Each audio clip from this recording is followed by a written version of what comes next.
What is up, everyone? Welcome in to the FAA podcast. Good to have Logan here. It was not a good weekend for me anyways.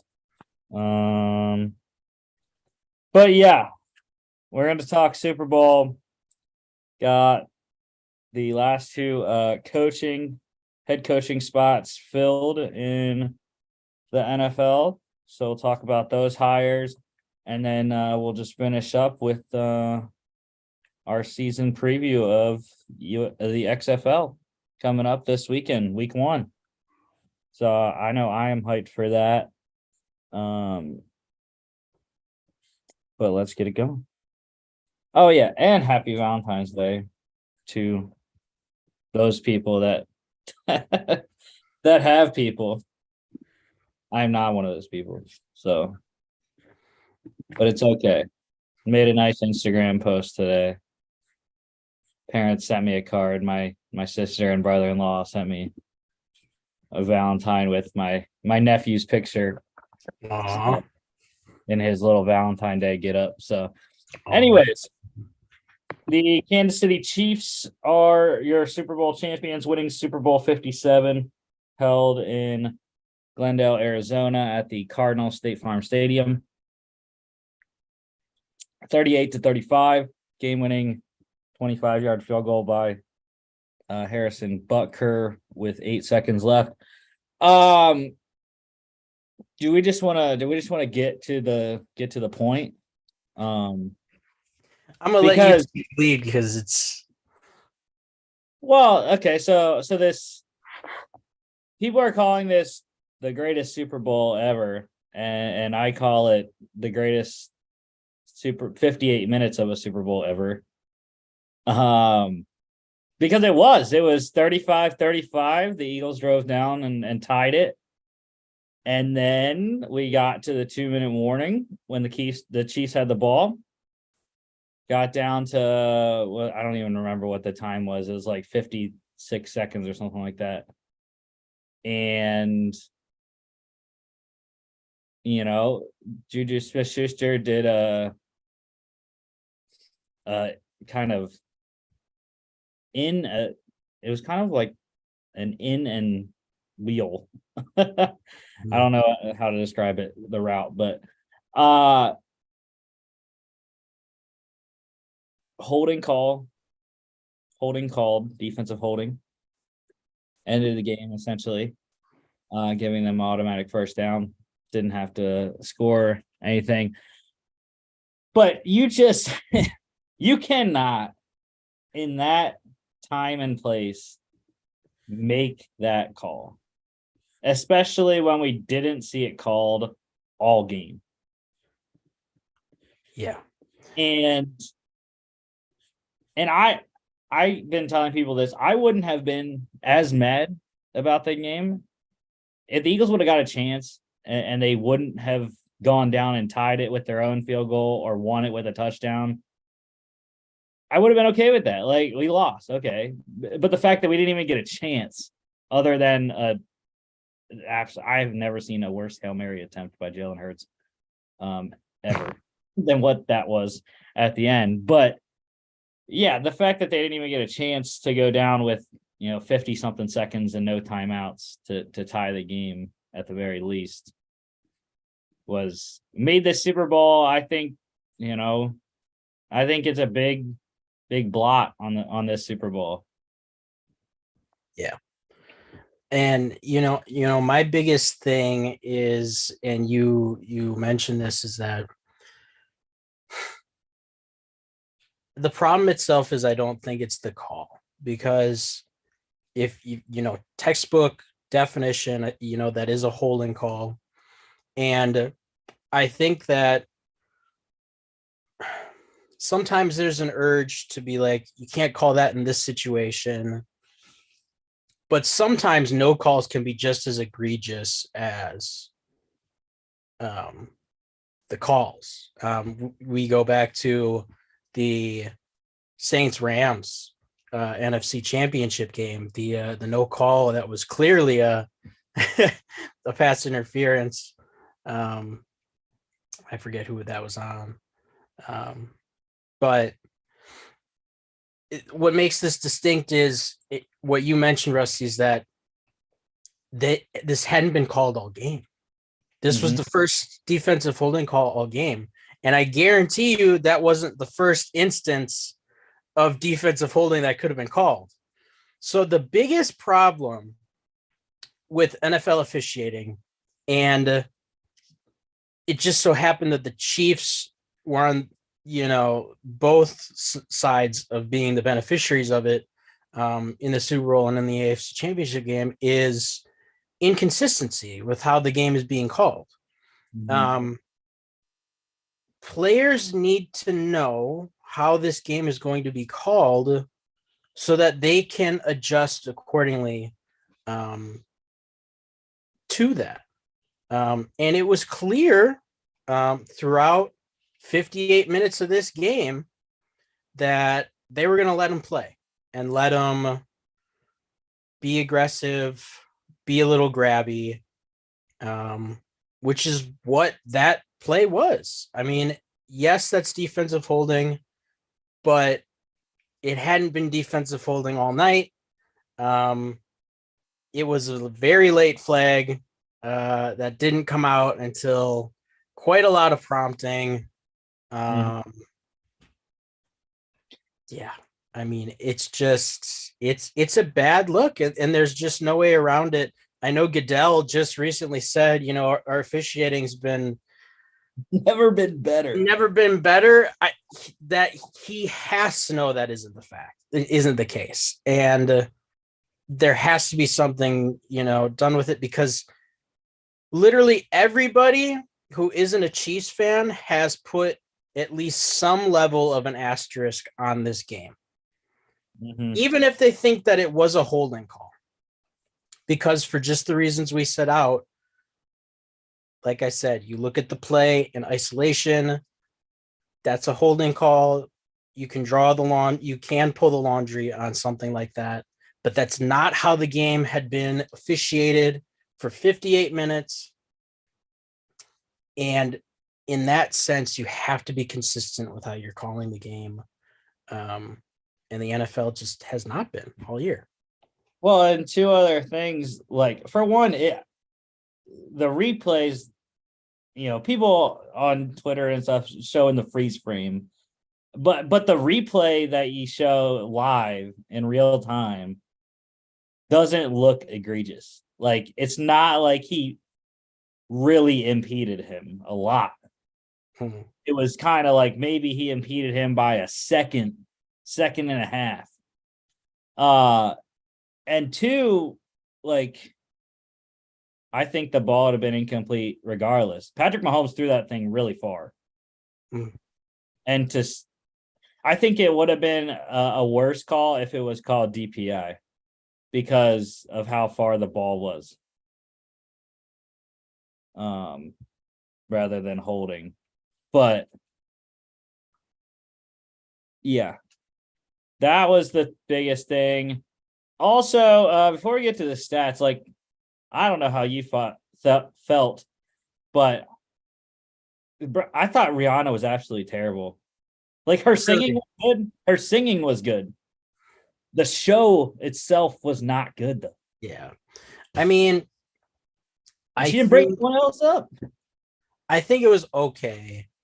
I think we've been blessed with some very intricate, like, performances as of late that are just have all these cameos and, just all this light shows and different wardrobe changes and all this kind of stuff. This was very more kind of simplistic and all that. Yeah. I mean, I thought she did good. But yeah, I mean, it's not like going to be a memorable halftime show. Like, people aren't going to talk about it as being one of those, but yeah. I just, like, I can't. People were saying, like, oh my gosh, that was so great. Yeah. I was like, were you watching the same halftime show I just watched? Well, I mean, it is impressive that she's able to do that while being pregnant. So there's got to get a little bump up. Yeah, which no one knew. That was the big surprise, but I don't know. Also, the ref in his pool report after the game said there was no debate that it was a defensive holding call. And I was like, bro, you can't say that. You can't say that it absolutely 100% of the time should and will be called, because it's not true. There aren't many things that are absolute in life, and that's definitely not one of them. Okay. Jalen Hurts, though, he had a hell of a game. 27 of 38, 71.1%, 304 yards, a touchdown, 15 carries, 70 yards, 3 rushing touchdowns. The fumble was probably the thing that killed him. And the fact that Jonathan Gannon's defense couldn't stop the Chiefs offense all second half. And also that the Eagles got absolutely 0 sacks, which was just ridiculous to see that happen.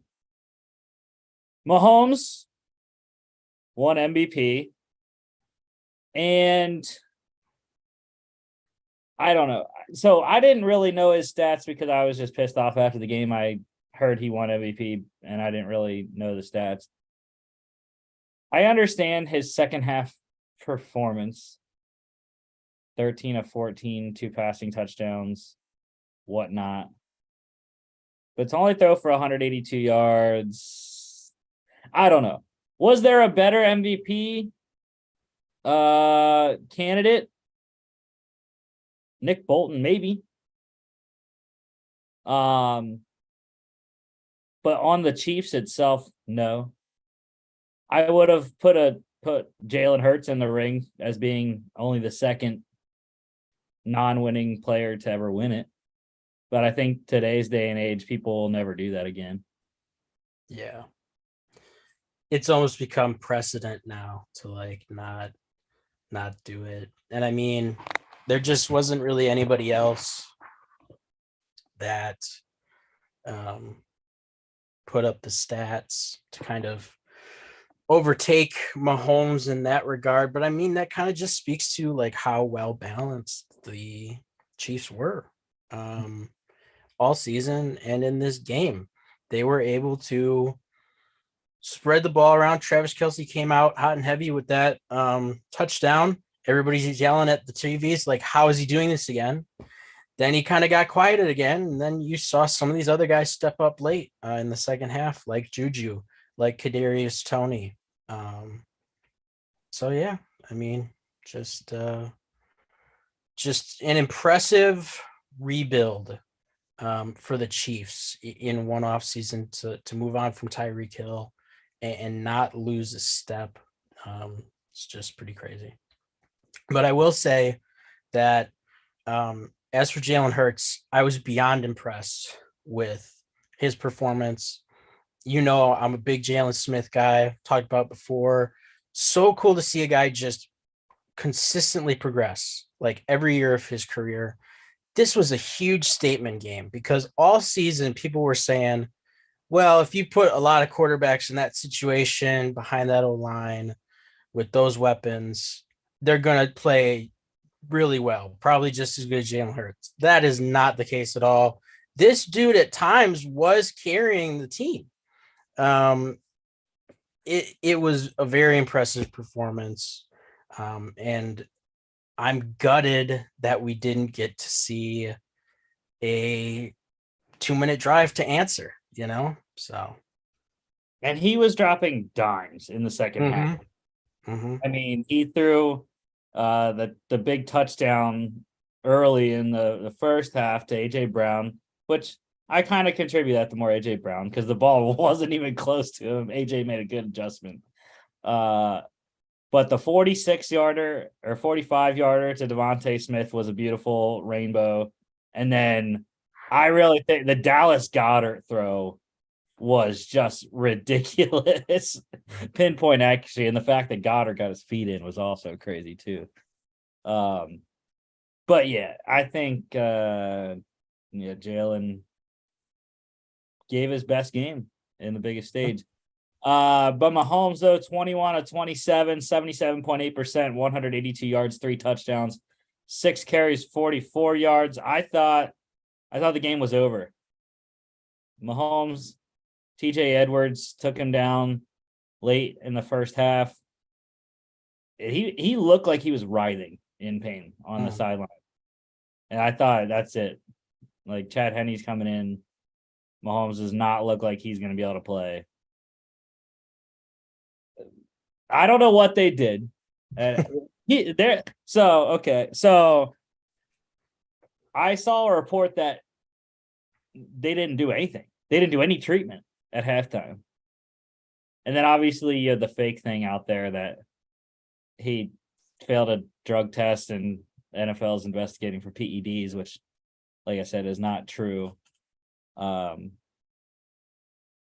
But yeah, I mean, the rushing aspect of Mahomes was probably the biggest key to their second half comeback. Yeah. And I mean, you know, you look for kind of statement plays and legacy plays in a person's career and in a season. That, what was it, about a 20, 30-yard run that put him into the red zone was really impressive. Just on that leg, just to be able to find the holes in the defense and just kind of will the team into position was impressive. Isaiah Pacheco, your leading rusher in this game, the rookie 7th rounder, 15 carries, 76 yards, a touchdown. I was shocked the Eagles really couldn't run the ball at all. Gainwell and Miles Sanders, Boston Scott, all three had very mild days. Like you see there, Gainwell was the leading rusher on the Eagles outside of Hurts. It's only 21 yards. Devontae Smith, AJ Brown showed up like they needed to. Smith, 7 catches, 100 yards, 9 targets. AJ Brown, 6 catches, 96 yards, a touchdown on 8 targets. Talked about Kelsey, 6 catches, 81 yards, touchdown, 6 targets there. Juju, who I absolutely hate now. I was okay with Juju. I was fine with him. But, bro, he's being such an asshole on social media. Not that he wasn't already, but, like, now that it's, like, targeted, like, come on, bro. Like, you don't have to be an asshole if you win a Super Bowl. Like, so, yeah. And then Kadarius Toney, Sky Moore, those 2 touchdowns were absolutely inexcusable. I have no clue what the Eagles defense was doing. They were both wide open in the flat. So, yeah. Nick Bolton, defensive player of the game for sure. 9 tackles, 8 solos, 36-yard fumble return for a touchdown. Again, that was another point in the game where I was just like dumbfounded. I was like, bro, how do you just drop the ball, Jalen? Like, I don't know. But yeah, other than that, I mean, it is what it is. Chiefs plus 1.5, over 51.5.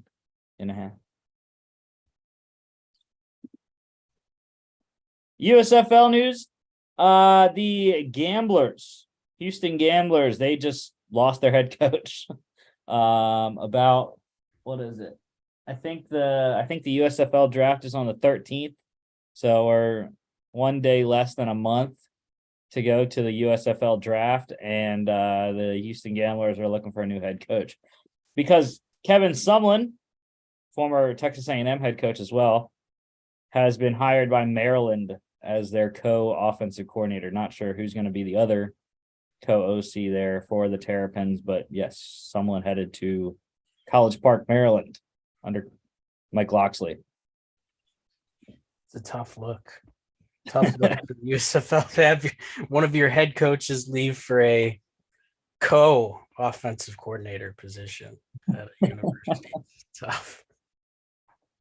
Well, I mean, yeah, it's the USFL is already like, I think I said this last year when we knew the XFL was coming in, that the XFL was gonna win out. And based off the player transactions that have occurred, like you look at how many guys left their USFL contracts and decided to opt out of the USFL for year two and head to the XFL. There's a lot. So just saying. College football news, just one thing. Georgia. We'll talk about where Todd Monken went in a second, but they have promoted analyst Mike Bobo to offensive coordinator, former Georgia offensive coordinator, when Matthew Stafford, Aaron Murray were there in the early 2010s. Went on to Colorado State head coach and offensive coordinator at Florida State, I believe, as well. But yeah, the Bulldogs have a new OC there. NFL news. So you can answer this for me. There was the Ian Rappaport tweet that could the Ravens franchise tag, and possibly trade Lamar Jackson? If he gets tagged, would a boatload of picks be enough to get the Ravens to bite? Well, it sounds like it's becoming a very real possibility. When you just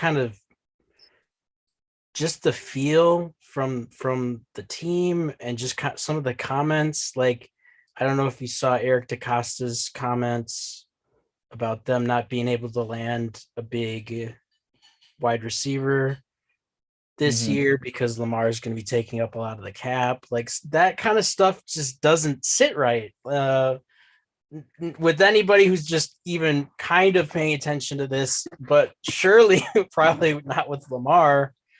It's just one of those things that feels destined kind of for a split, and I'm praying it's not this off season, so that Rodgers potentially is the crown jewel if he does look to be traded. But I mean, it could for sure happen, and I think there are plenty of teams who would pony up to get him and would probably be better for it. Yeah, I mean, there's a ton of teams, the Lions. I mean, they have the picks. They have an O-line that's going to be able to keep him upright. They have good weapons. They have to fix that defense, but getting a guy like Lamar could take them to the next level. I mean, heck, I don't know. Maybe the Dolphins do something to upgrade that position because of Tua's injuries all the time. There's obviously the Jets and the Raiders. I don't know if they would trade him in conference. Depends. But yeah. I would. I would trade him for as much value as he would go for. Highest bidder gets the win. I don't care where he goes.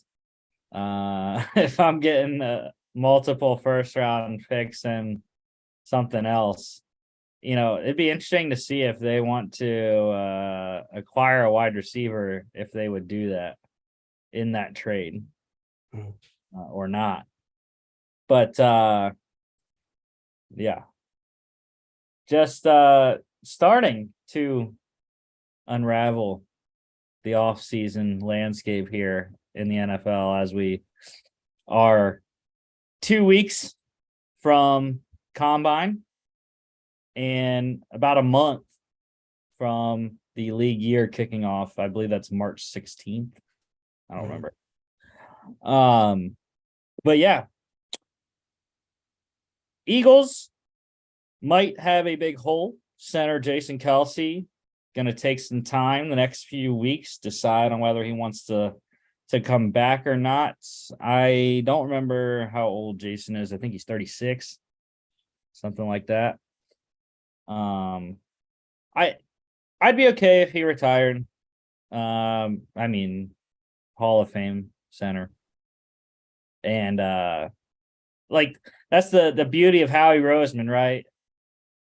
He's already got his guy, like Cam Jurgens. That's why we drafted him last year, was to be under Jason Kelsey, fill in where we need him as a backup, and then put him into the starting lineup whenever Kelsey retires. So luckily we already have our starting center. And even if it's not Jurgens, Landon Dickerson was a fantastic center at Alabama. So I would not be shocked if he was up for it if Jurgens didn't work out.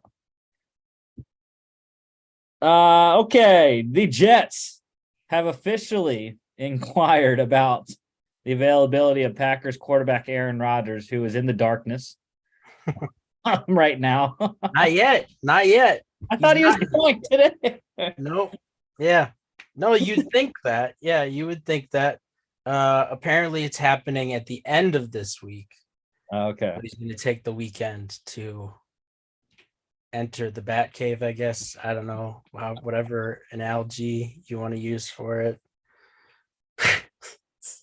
But yeah, the Jets obviously are the first suitors to come up in the Aaron Rodgers sweepstakes. Yeah. And I mean, I think that I'm sure there are other teams that have inquired as well, and that they're just waiting to kind of trickle this out, to spread it out over the news days. I mean, I'm sure the Jets inquired like 2 weeks ago.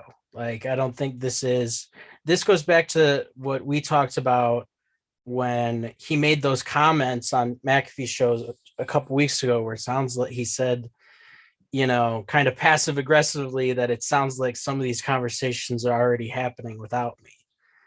That's just like, they have to answer the phone. Like they it's the job of the front office to take these calls, tell other teams where they're at. It's just the nature of the business. It's 365. Yeah. I think I would literally laugh my ass off if they put out a report that Aaron Rodgers is traded while he's in the darkness. Yeah. There was somebody tweeted that old video from the Scared Straight show. If you ever watched that, where they take like the young kids into like the high security prisons and try to scare them. And someone took a clip from that where they're like yelling at the kids and everything, and they captioned it, Brian Gutekunst breaking into Aaron Rodgers' darkness retreat cabin to tell him he's been traded to Las Vegas. Well, speaking of Las Vegas, the Raiders have officially released Derek Carr day before he is due a guaranteed $40.4 million. So he's a free agent. He's gonna be the first domino in the quarterback offseason to fall. Saints and Panthers are the first two that I have heard about. But expected to have many, many suitors. Yeah. Raiders, on the other hand, get $29.25 million cap space cleared. A lot of money for them to maneuver. And because he was released, he can talk to and sign with teams before March 16th, right?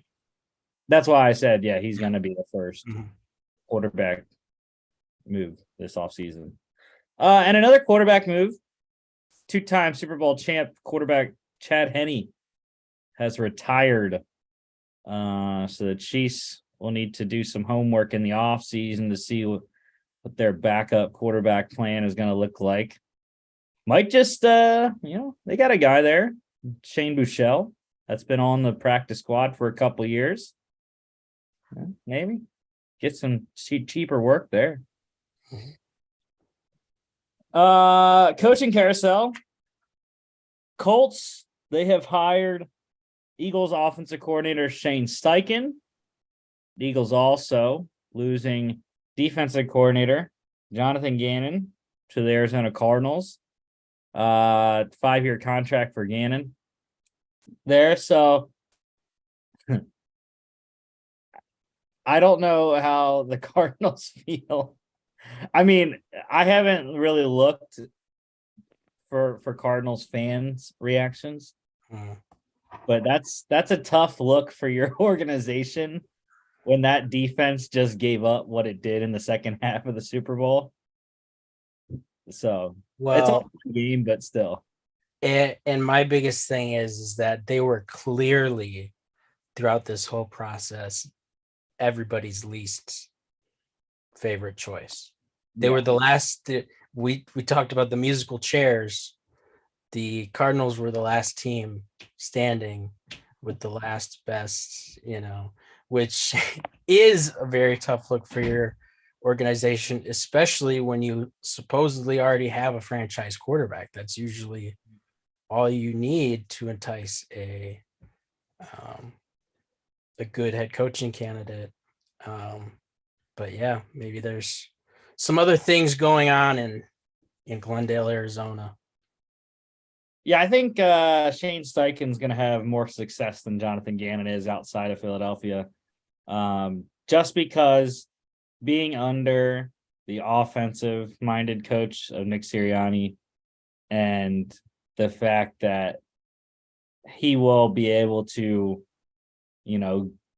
start with a quarterback rather than Gannon going in to an already established quarterback, having to find a good offensive mind to work with Kyler. Yeah.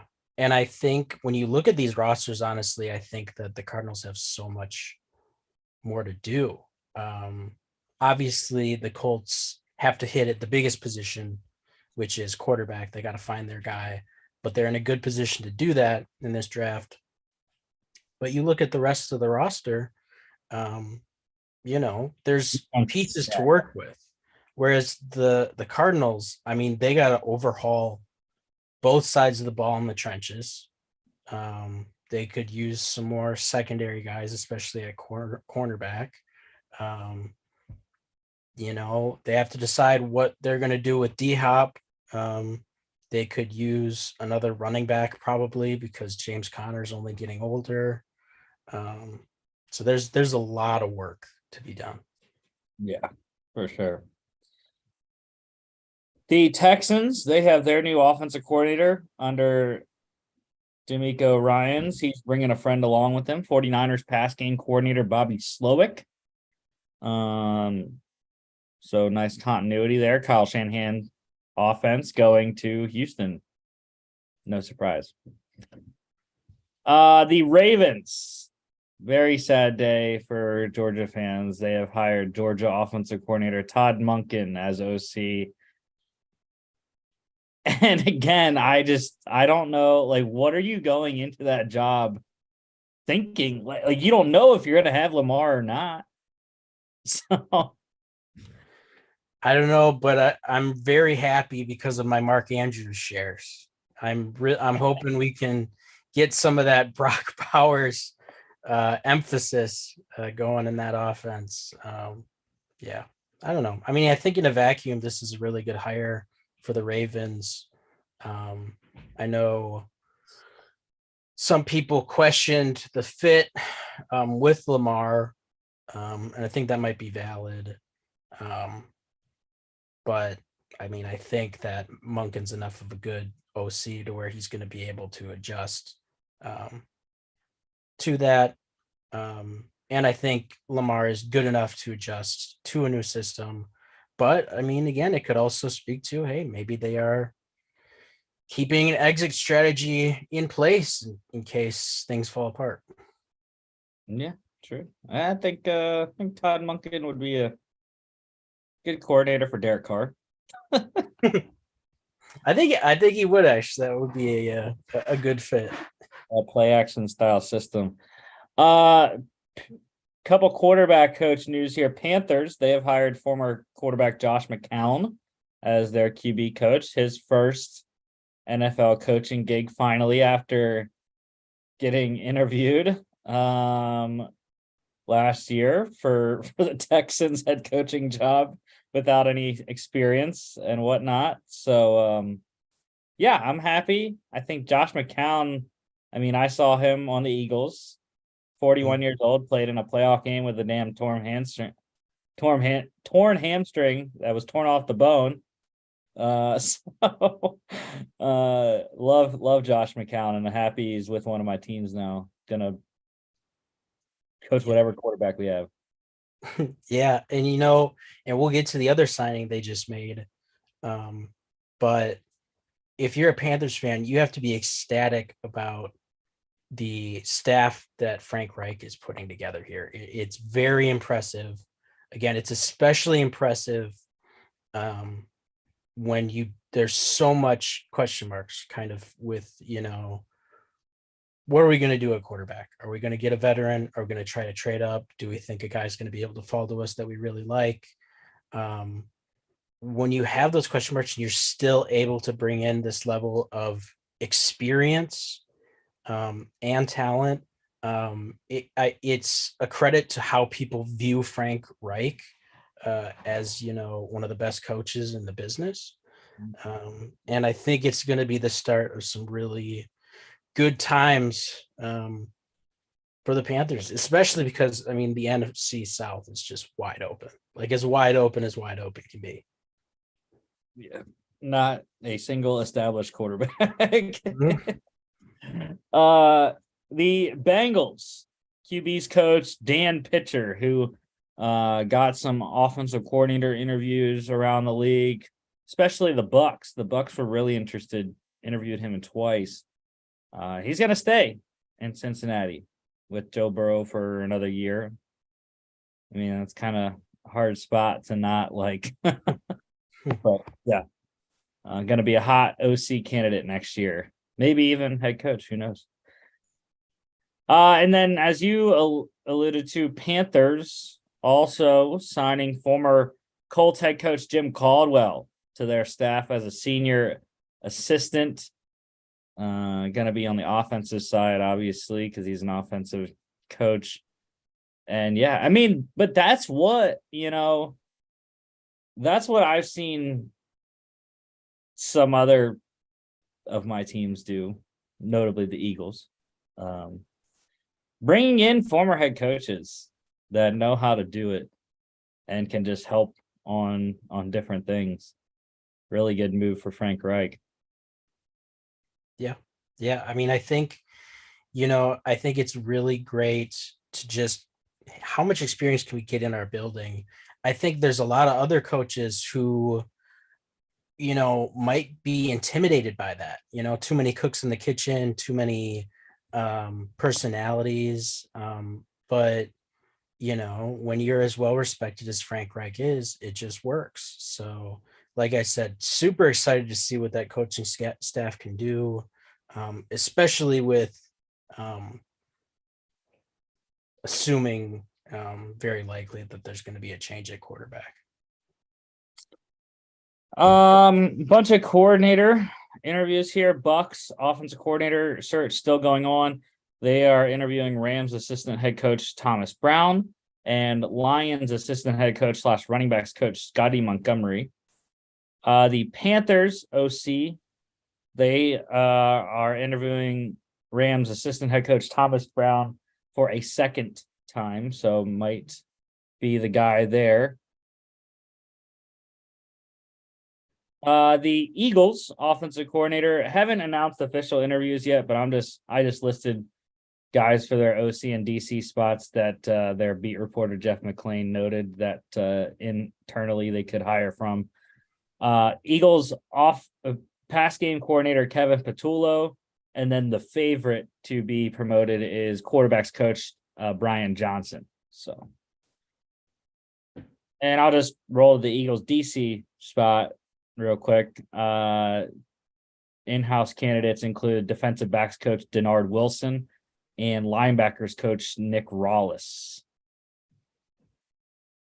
Commanders offensive coordinator, they are going to get an interview eventually with Chiefs offensive coordinator Eric Bieniemy.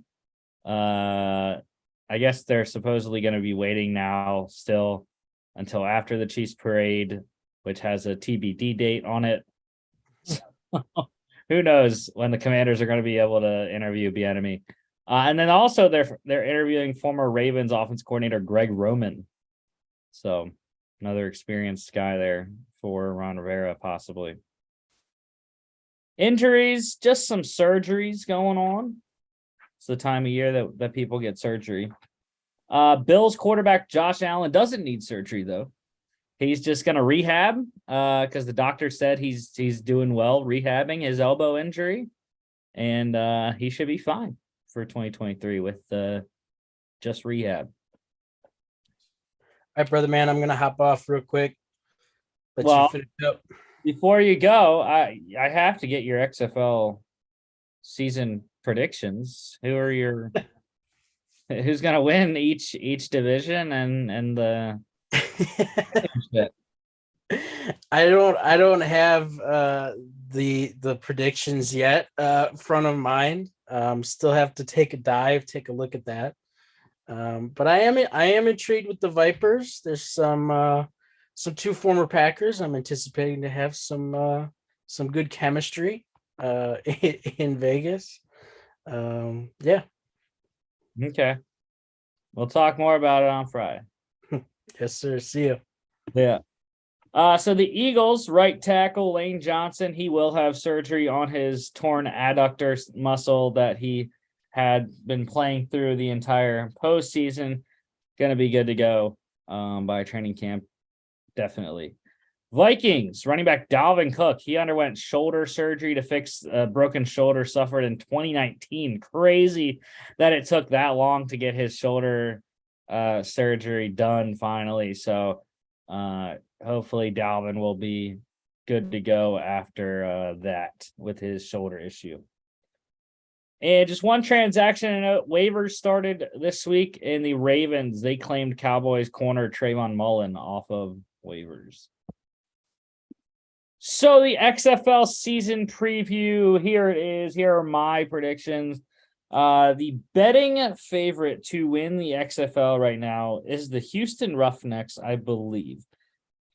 However, I don't see it that way. I have them in the third place, finishing in third in the South Division. I don't have records for these, but I do. They are in the order that I see them finishing this year. Unfortunately for Logan, I had the Vegas Vipers in last place in the North Division. But I'm just going to go through and see the rosters here. So tell you the guys I like on each roster and kind of why I picked them in their spots that they are.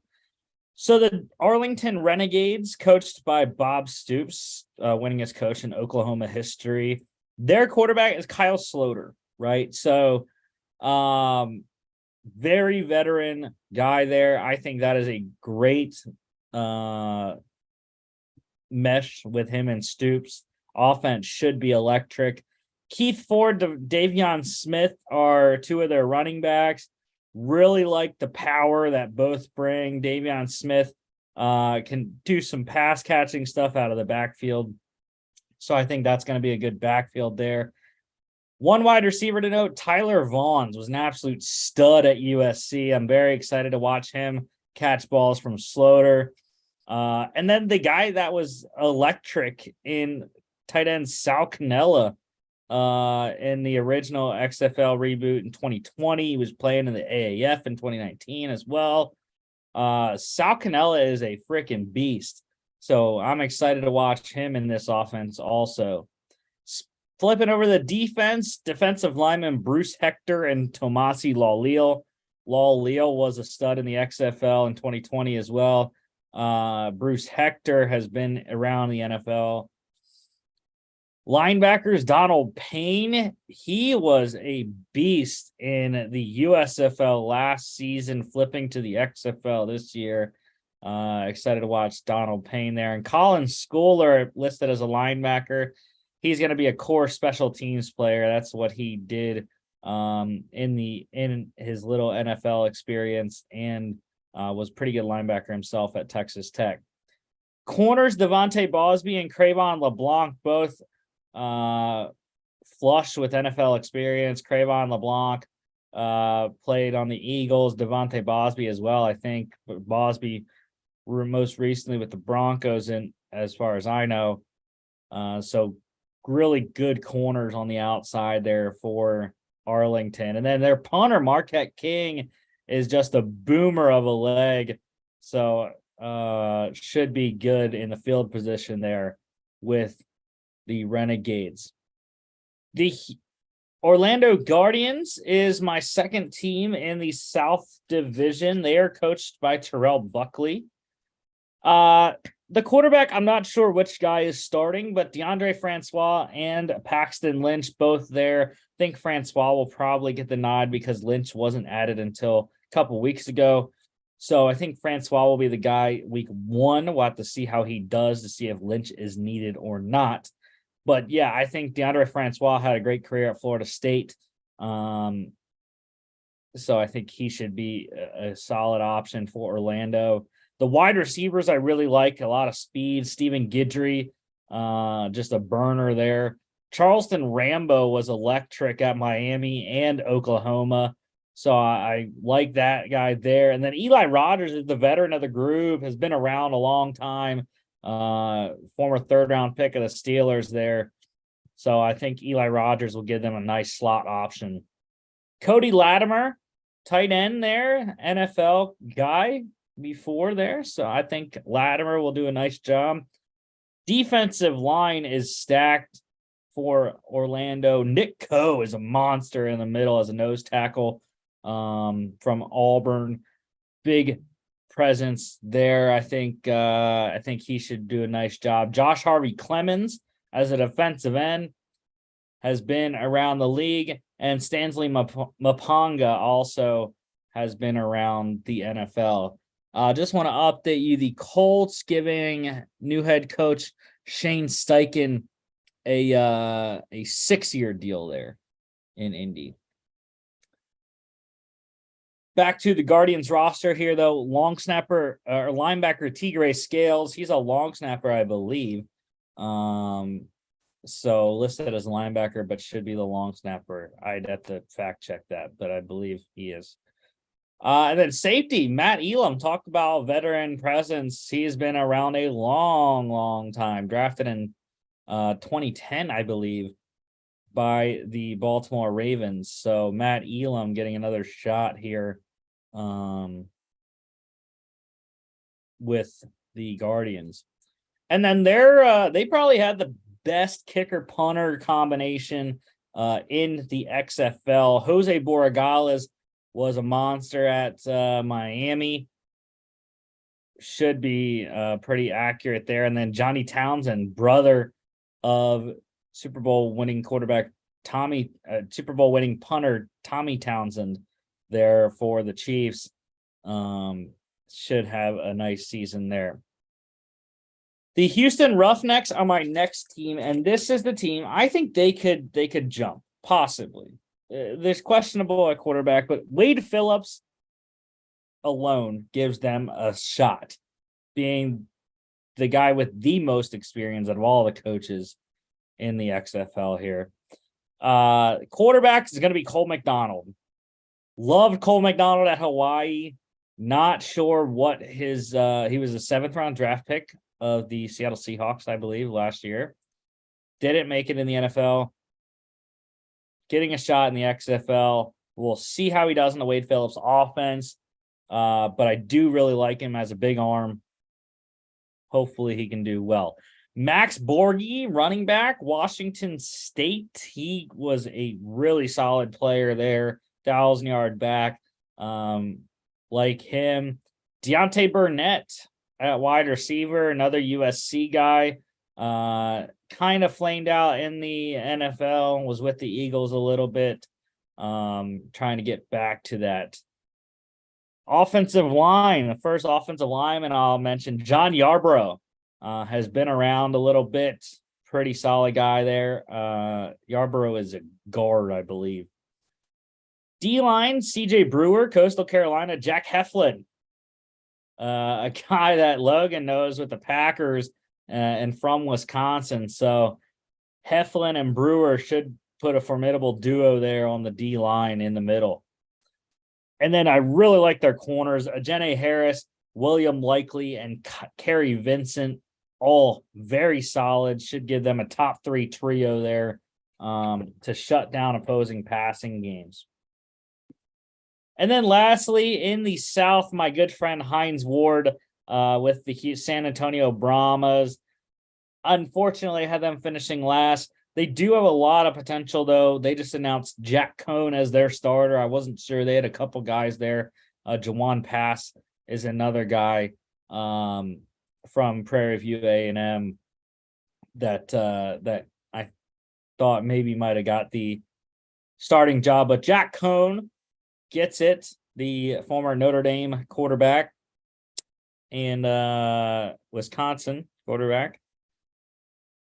He is the starter. I love their running backs, Kalen Ballage and Jock Patrick. Patrick, an XFL holdover from 2020. Ballage, veteran in the NFL as well. So should have a good backfield there. Wide receiver, Jalen Tolliver. South Alabama guy, I believe, if I'm correct. 7th round pick of the Cowboys a couple years ago. Didn't make it in the NFL. Get another chance here. Like that receiver. Tight ends, I like 2 of them. Elise Mack and Dion Yelder both have been in practice squads in the NFL. And Mack going to be more the H-back guy there. Yelder, a big body that can catch the ball. I really like their offensive line. Jordan McCray, Damian Mama, Luke Doriga should give them a really solid 2 guards there in Mama and Doriga, and McCray can give you a nice right or left tackle there. McCray, former Packer as well. On the defensive side, I didn't have any defensive linemen for them, but linebacker Joel Dublanco, Cincinnati product. He was a tackling machine there, so I like him. The DBs, again, just like Houston, I think this DB core could be something special. Luke Barku, Terrell Bonds, and Ryan Lewis, all 3, again, have been in training camps and on practice squads and whatnot. So I think they should be a solid trio.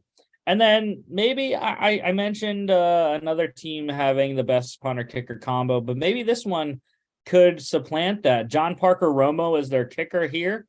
And then Brad Wing, the veteran NFL punter, getting it done for San Antonio. I love that duo just like the other one that I mentioned. Flipping to the North Division. In 4th place, I had the Vegas Vipers.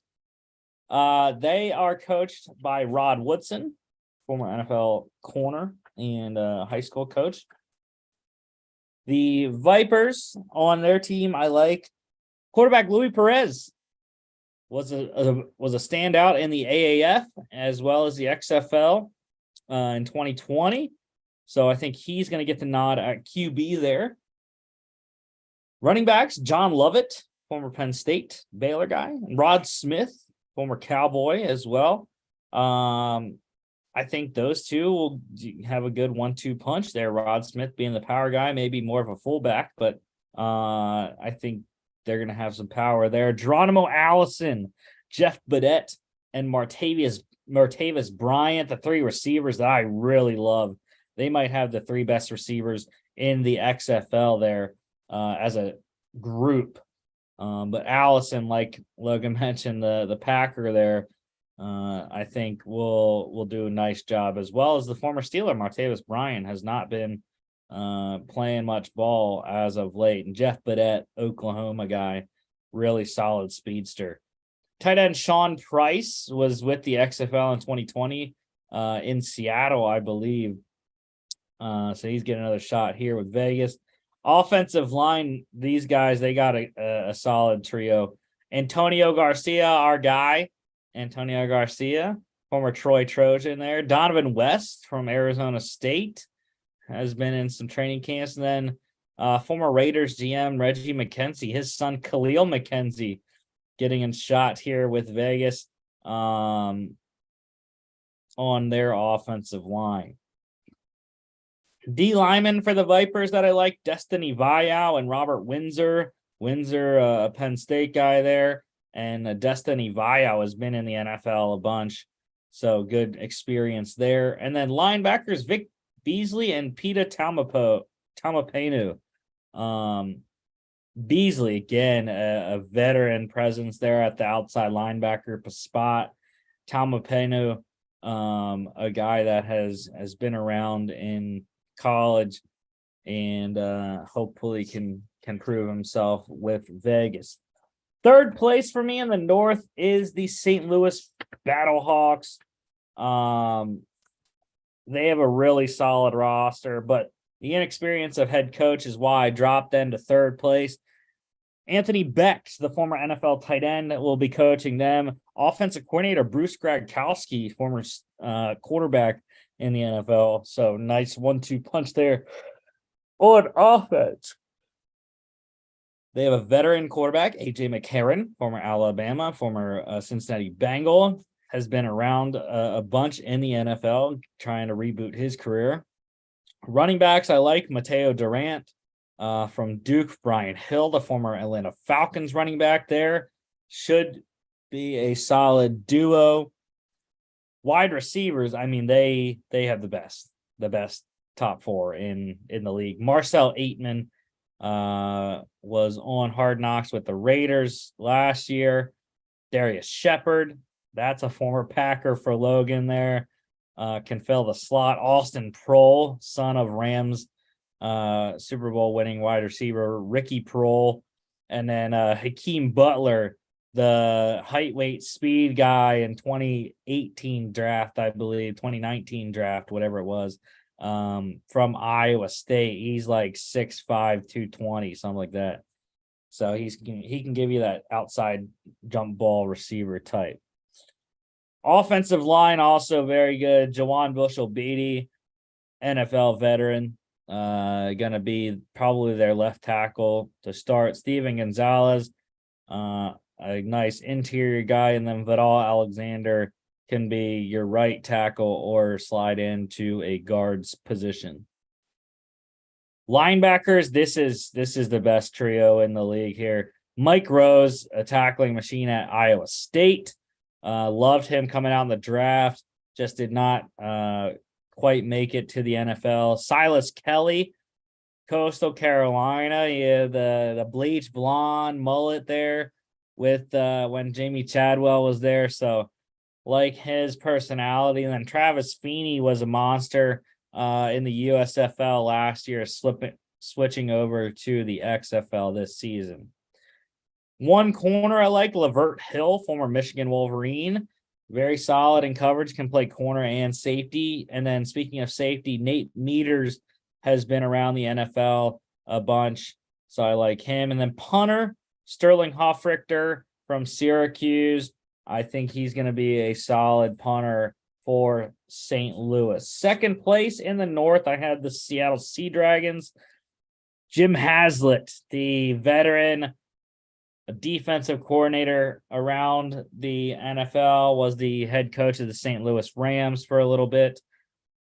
His offensive coordinator is June Jones, the former Houston Roughnecks offensive coordinator there, or Houston Roughnecks head coach, I should say. So, yeah, I think that is a massive get for him on offense to help quarterback Ben DiNucci with the Cowboys the last couple of seasons, now trying to get back to the NFL.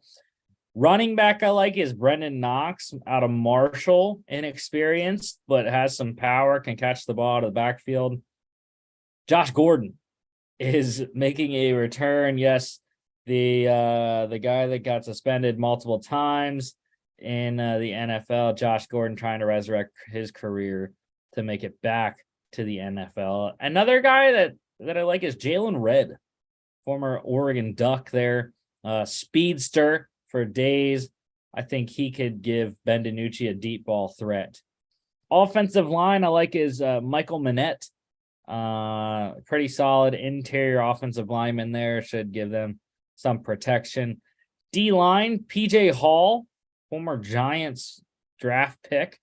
A nice piece in the middle there. And then Trayvon Hester, the guy of fame in Philadelphia, the guy that blocked the double doink in Chicago in the 2019 playoffs there, 2018 season, 2019 playoffs.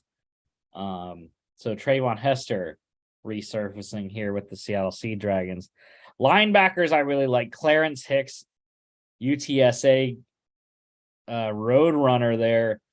He was a sideline to sideline guy that can cover and tackle. So I think he's going to be a nice option there. And then Tuzar Skipper was with the Steelers for quite a while, practice squad, and active roster.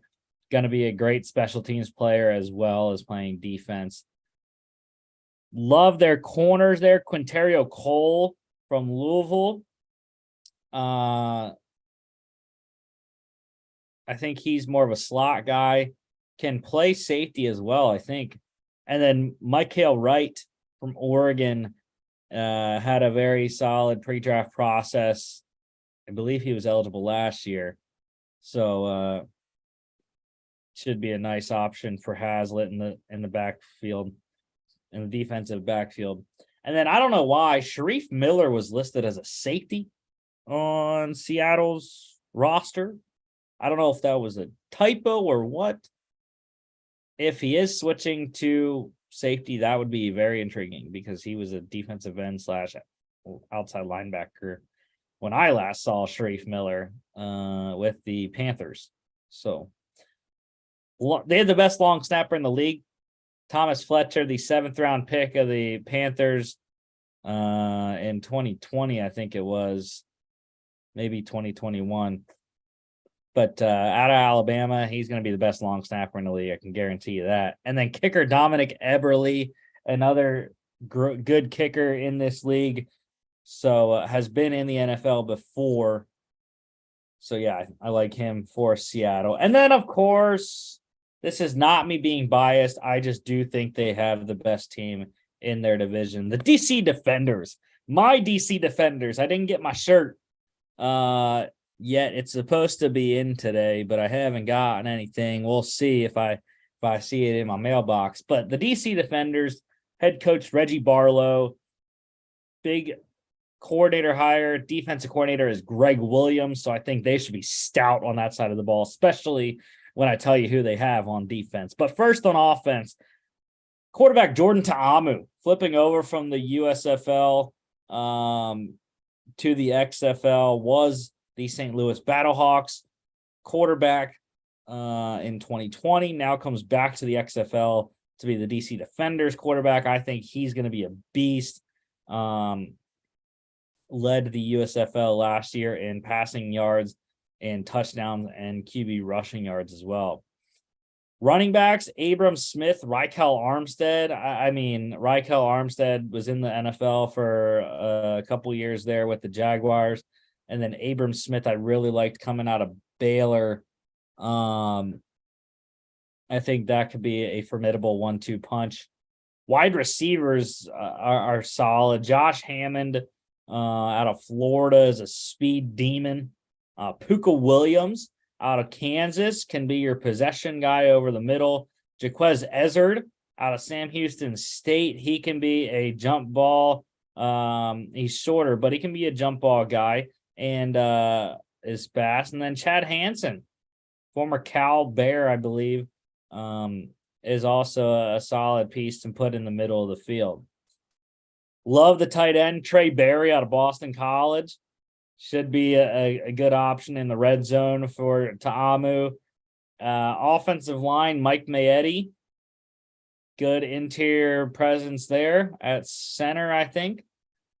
And then here's where it gets real cool. Defensive line, man. And I say line man because it's two separate words.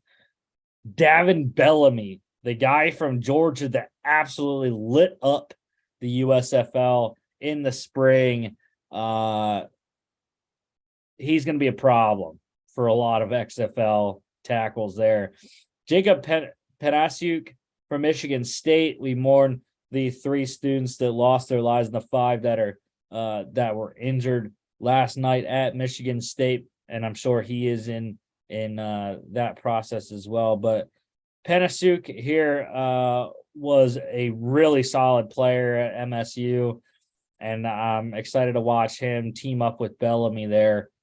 Teron Reed, veteran NFL guy there, playing defensive tackle. Very excited to have him in the middle.